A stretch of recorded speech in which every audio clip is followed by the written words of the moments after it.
Panama scandal ने पिछले 8 सालों में इस मुल्क के सियासी हालात पर गहरे असरात मुरत्तब किए और पाकिस्तान में वक्त और हालात कैसे बदलते हैं और कितनी तेजी से बदलते हैं, पनामा केस इसकी वाज़ेह मिसाल है। एक वो वक्त था कि जब इस स्कैंडल को बुनियाद बनाकर उस वक्त की इस्टेब्लिशमेंट ने सियासी इंजीनियरिंग की, जिसमें अदलिया भी शामिल हुई और सियासतदान भी उसका हिस्सा बने, और उस वक्त के वजीर आज़म नवाज शरीफ और उनके ख़ानदान को निशाना बनाया गया। मगर अब 8 साल बाद वक्त और हालात बदल गए हैं, सियासी सूरत हाल में बड़ी तब्दीलियाँ आ चुकी हैं। पनामा स्कैंडल की बुनियाद पर बनने वाले तमाम केसेस से शरीफ खानदान के अफराद एक एक करके बरी हो गए हैं और आज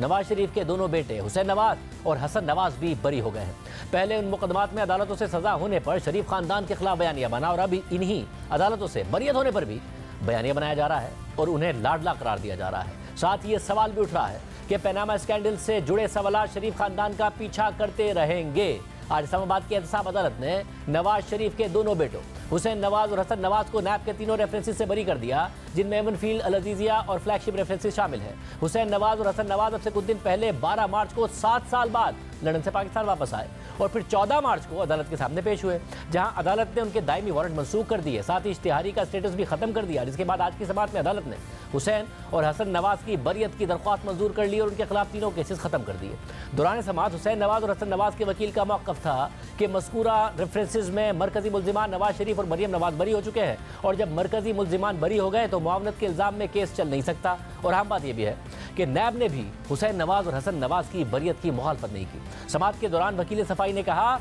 कि नैब ने शवाहिद सामने नहीं रखे कि जिनकी बुनियाद पर हुसैन नवाज और हसन नवाज पर मुकदमा चलाया जाए। जो शवाहिद हैं इन पर भी हसन नवाज और हुसैन नवाज को सजा नहीं हो सकती है, इसलिए केस चलाना अदालती वक्त ज़ाया करना होगा। मरकजी मुल्जिम बरी हो गए तो मुआवनत के इल्ज़ाम में केस चल ही नहीं सकता। फ्लैगशिप रेफरेंस में नवाज शरीफ ट्रायल कोर्ट से बरी हो गए थे। ट्रायल कोर्ट के फैसले के खिलाफ नैब ने 29 नवंबर 2023 को अपील वापस ले ली थी। दलाइल के बाद अदालत ने फैसला महफूज कर लिया, जो कुछ देर बाद सुनाते हुए एहतसाब अदालत के जज ने हुसैन नवाज और हसन नवाज की बरियत की दरख्वास्त मंजूर कर ली और अब वो तीनों मुकदमा से बरी हो गए हैं। जिसके बाद अब शरीफ खानदान के तमाम अफराद पनामा के केसेस से बरी हो गए हैं। पनामा एक बहुत बड़ा स्कैंडल था जिसमें सिर्फ पाकिस्तान ही नहीं बल्कि पूरी दुनिया की बाअसर शख्सियात के नाम सामने आए थे। उनकी ऑफशोर कंपनियां सामने आई थी। नवाज शरीफ जो उस वक्त वजीर आजम थे, उनके बच्चों के नाम भी इस लीक्स में सामने आए थे और बताया गया था कि लंदन में एवनफील्ड अपार्टमेंट शरीफ खानदान की मिल्कियत है और हुसैन नवाज ने ये तस्लीम भी कर लिया था। जिसके बाद सवाल उठने लगे कि ये फ्लैट शरीफ खानदान की मिल्कियत में कब और कैसे आए और इसकी मनी ट्रेल कहाँ है। और अब 8 साल बाद पनामा से जुड़े केसेस तो खत्म हो गए हैं, लेकिन सवालात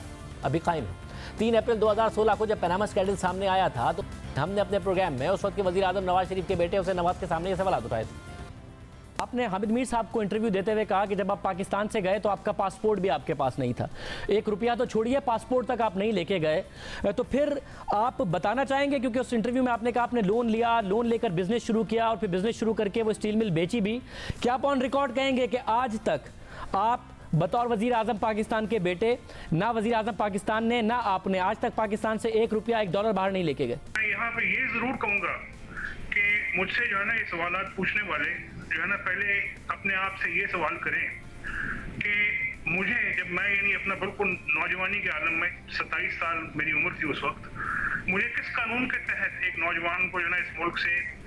जलावतन किया गया? मैं तो कोई सियासी फर्क नहीं था। दूसरी बात ये कि मुझे किस कानून के तहत किस जुर्म की पादाश में मुझे जो है अपना 14 माह जो है अपना जेल में रखा गया। आपके साथ जो हुआ उस पर आपका उठाया हुआ सवाल दुरुस्त है, लेकिन आपका उठाया हुआ सवाल आप पर उठाए हुए सवालात का जवाब नहीं देता माजरत के साथ। इसलिए सर आपको बताना तो पड़ेगा कि आप गए, हसन और हुसैन नवाज ने कितना डेट लिया, कितना कर्जा लिया, कितनी इक्विटी थी। बहुत सारी ऐसी बातें हैं जो इन डॉक्यूमेंट्स आने के बाद भी अब नहीं साबित करते कि आपने कोई इलीगल काम किया, मगर आपने लीगल काम किया। ये तो आप बताइए कि कितना डेट टू इक्विटी था, क्या मामला था, किस तरीके से आपने अपना काम शुरू किया? जहाँ तक इक्विटी का ताल्लुक है ये बात दुरुस्त है। देखिए जी कि मैं एज ए स्टूडेंट भी, मैं तो जो है ना 1992 में जो है ना पाकिस्तान से बरतानिया चला गया था और उसके बाद जो है मैं हार्डली जो है ना पाकिस्तान में रहा। जितनी देर पाकिस्तान में रहा वो मुझे जो है ना अपना जेल भिजवा दिया। आप लेट्स से कि एज ए स्टूडेंट अगर मुझे वो अखराजात भेजे जाते थे या जो है ना अपना सऊदी अरेबिया में यहाँ से जो है ना कुछ अखराजात शुरू में जो है ना अपना रहन सहन के लिए जो है ना अगर भिजवाए जाते थे हम लोगों को, तो जो है ना मैं उसका नहीं कह सकता, लेकिन जहाँ तक बिजनेस का ताल्लुक है जो है ना ये बिल्कुल बात दुरुस्त है जी कि अपना हमने किसी किस्म का जो है ना कोई पैसा हम पाकिस्तान से बाहर लेके नहीं गए। आप वजीर आजम के बेटे हैं, वजीर आजम पाकिस्तान के बेटे हैं, उस वजीर आजम के जो अवाम से कहते हैं कि आप ज़्यादा से ज़्यादा टैक्स दें, अवाम से कहते हैं कि अपने असासे डिक्लेयर करें, तो ऐसे वजीर आजम के बेटे होते हुए आपके अवाम, पाकिस्तान के अवाम के सामने नहीं बताएंगे कि जब आप सऊदी अरब गए आपने स्टील मिल लगाई, उसके बाद आपने बताया कि वो स्टील मिल बेचकर आप यूके में भी पैसा लेके गए, ज़ाहिर है अगर सऊदी अरब से लेके गए तो लीगली लेके गए होंगे, वो किस तरह लेके गए, कितना पैसा लेके गए, कितने में बेचा, या आप अवाम के सामने नहीं रखेंगे अपने ऑफिशियल अकाउंट्स? नहीं, मेरा ख्याल है जी कि ये आप मुझ तक ही रहने दें, जाना अपना मैंने आपको जब बता दिया है और हर चीज़ का जो ना सबूत मेरे पास है, तो आप जो है ना अपना मुझ तक ही रहने दें। अगर लेट से कि जो है ना कल को मुझे ये बात आप जो है ना कानूनी तौर पे कोर्ट ऑफ लॉ पूछेगा तो मैं वहाँ पे दूंगा, लेकिन जो है ना जहाँ तक अमाउंट्स का ताल्लुक है आप उसको मुझ तक रहने दें, और ये मेरा हक है कि मैं अपने कारोबारी मामला जो है उनको जो है सीक्रेसी के साथ ट्रीट करूँ। मैं आपको बता रहा हूँ एक चीज़ जो है, और जब वक्त आएगा तो साबित भी कर देंगे। नहीं हुसैन साहब, क्योंकि सवाल उठ रहा है, सवाल वज़ीर आज़म पाकिस्तान पर उठ रहा है, आपका हक है बतौर बिजनेसमैन कि आप सीक्रेसी के साथ अपने मामलात कीजिए, मगर जब बिजनेसमैन दुनिया भर में अगर साफ सुथरा काम करते हैं, टैक्स पे करते हैं, बिल गेट्स हैं, मित्तल, टाटा, ये सारे अपने एसेट्स डिक्लेयर करते हैं, दुनिया के अमीर तरीन लोगों में आने की कोशिश करते हैं, अगर आपने, जैसा कि आप कहते हैं कि आपने ट्रांसपेरेंट तरीके से पैसा बनाया, पाकिस्तान से पैसा बाहर नहीं लेके गए, तो आप तो बतौर सक्सेस स्टोरी बताइए कि जी मैं गया था और मैंने ज़बरदस्त तरीके से मैं कामयाब हुआ हूँ और मेरी फैमिली पाकिस्तान को भी वैसा ही कामयाब करेगी, इसमें छुपाने की क्या जरूरत है? आप बताएं हमारे खानदान ने कितनी कामयाबी हासिल की है। जी अल्हम्दुलिल्लाह, बात यह है कि मुझे ये बताने की जरूरत नहीं है कि मेरा खानदान जो है एक सक्सेस स्टोरी है। अगर आप जो है अपना उन 32 फैक्ट्रियों की जो कि जो है ना मियां मोहम्मद शरीफ ने खुद लगाई थी,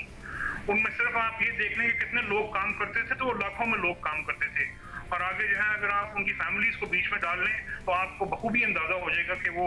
जो है ना कितने लोगों के लिए जो है ना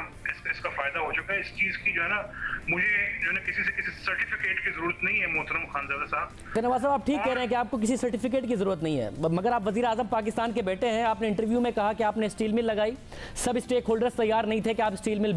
तैयार थे कि बेचें, आप नहीं चाहते थे कि बेचें, मगर आपका डिसीजन वीटो हुआ। उसके बाद आपने एक छोटी स्टील मिल सऊदी अरब में लगाई, तो आप आवाम को बताएंगे नहीं? आपके वालिद साहब पर और आप पर सवालात उठ रहे हैं, वज़ीर आज़म पाकिस्तान है वो, कि कितने पैसे में स्टील मिल बिक गई, आपको कितना हिस्सा मिला, उस बाकी हिस्से में से कितने में आपने सऊदी अरब में दोबारा स्टील मिल लगाई, कितने आप बरतानिया में पैसे ऑफिशियली लेके गए, कितने आपने इन्वेस्ट किए, कितने में मॉर्गेज किया, कितना पैसा कमाया,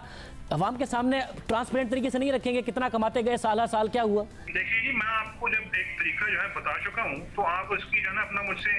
फिगर्स आप क्यों पूछते हैं? जब यानी अपना कभी जरूरत पड़ी साबित करने की तो कर दूंगा इंशाअल्लाह ताला। एक बात, और जहाँ तक दूसरी बात, आप कहते हैं कि बरतानिया के अंदर मैंने पैसा नहीं भेजा, वो अपार्टमेंट्स के जिनको एक्वायर किया गया 2006 में, 2007 में हम लोगों ने उस पर मॉर्गेज उठाया था और उसकी वैल्यू जो है वो 7 मिलियन पाउंड थी, और वो जो है वहाँ बरतानिया के अंदर जो है ना कारोबार में लगा, और ये चीज़ जो है ऑन रिकॉर्ड है सर। तो प्लीज जो है ना अपना काइंडली अपना रिकॉर्ड दुरुस्त कर लीजिए, ये चीज जो है ना ऑफिशियल रहेगी। हुसैन साहब, मैं रिकॉर्ड जब दुरुस्त करूंगा, जब मैं रिकॉर्ड दूंगा, मैं तो रिकॉर्ड दे ही नहीं रहा, मैं तो आपसे रिकॉर्ड मांग रहा हूं कि अगर आप शेयर करना चाहें, जैसा कुछ आपने बताया मॉर्गेज आप ले रहे थे, क्या इक्विटी दे रहे थे, साथ में मैं इसमें है क्या, if you are clean enough तो बताइए, आवाम के साथ शेयर कर लीजिए कि ये इतने से बिजनेस शुरू किया था, इतना पैसा था। ये सवाल बार बार उठेगा, 4-6 महीने बाद दोबारा उठेगा, क्लियर कीजिए इस तरीके से काम किया, इस तरीके से पैसा बनाया। नहीं, ये जो है मैं माजरत चाहता हूँ जी कि ये हमारे कारोबारी मामलात हैं, और जो है ना ऐसे सवालात जो है ना पूछने भी नहीं चाहिए, जो है ना जो कि अनएथिकल है जो है ना अपना on part of any journalist के जो है ना एक कारोबारी जो है शख्स के साथ जो है इस किस्म के सवालात किए हैं। मैं जो है अपना आपसे दरख्वास्त करूंगा कि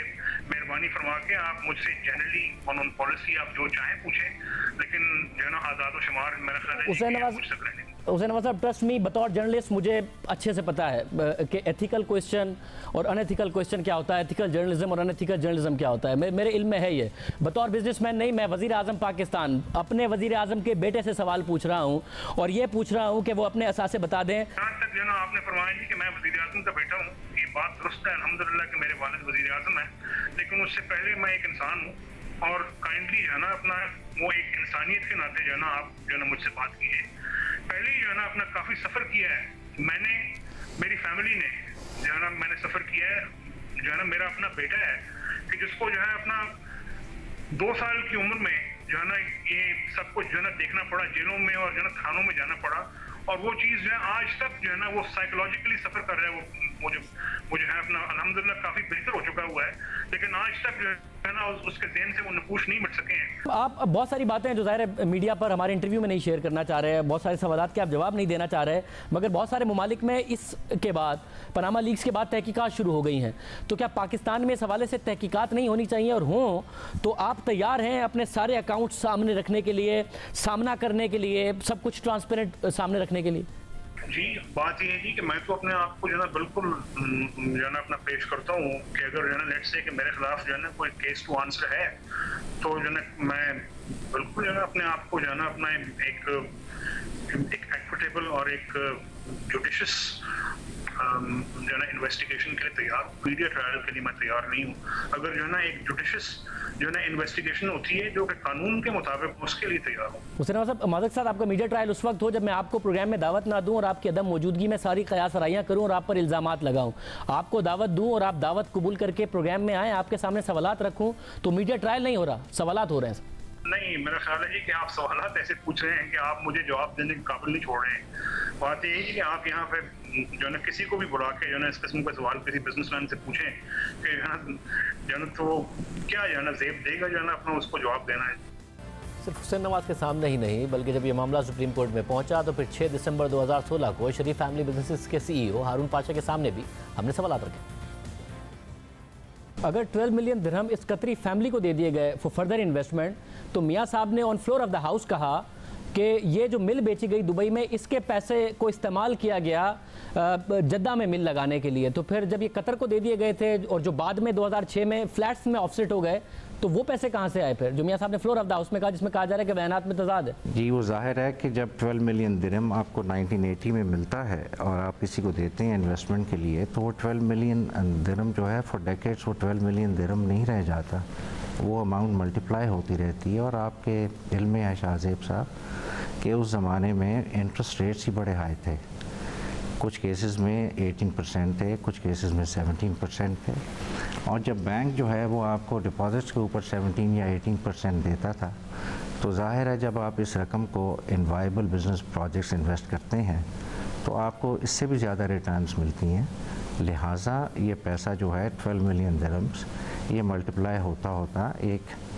मुनासिब रकम तक पहुंच चुका हुआ था। सब मल्टीप्लाई होता होता मुनासिब रकम तक पहुंचा था, इसीलिए 12 मिलियन दिरहम की रकम ने लंदन में बहुत महंगे वो 3 फ्लैट्स आपको दिलवाए ना, जो 4 एड्रेसेस हैं वो शरीफ ख़ानदान को। मैं तो ये जानना चाह रहा हूँ कि उससे पहले आपने ये कतरी इन्वेस्टमेंट से ही पैसा निकाला था शरीफ ख़ानदान ने जद्दा की मिल लगाने के लिए, और उसके बावजूद इन्वेस्टमेंट बाकी थी जो बाद में फ्लैट्स को ऑफसेट करने में काम आई, ये कह रहे हैं आप?